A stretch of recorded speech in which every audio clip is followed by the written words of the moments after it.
പണ്ടൊരു രാജൻ കേസ് നിങ്ങളൊക്കെ ഓർക്കുന്നുണ്ടാവും അല്ലേ? പഴയ തലമുറയ്ക്ക് മറക്കാനാവില്ല.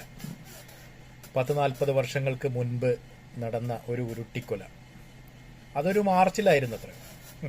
വീണ്ടും മാർച്ചുകൾ ആവർത്തിക്കപ്പെടുന്നു. മറ്റൊരു മാർച്ചിൽ മറ്റൊരു വിദ്യാർത്ഥി ഇതേപോലെ കുറെ നരാധമന്മാരുടെ വിദ്യാർത്ഥികൾ എന്ന പേരും ഇവരൊക്കെ എന്തിനാണ് പഠിക്കുന്നത് ഒന്നും പറഞ്ഞിട്ട് കാര്യമില്ല. കേരളം പോകുന്നത് അതുപോലുള്ള ഒരു കാട്ടു കേരളമായി മാറിയിരിക്കുകയാണ്.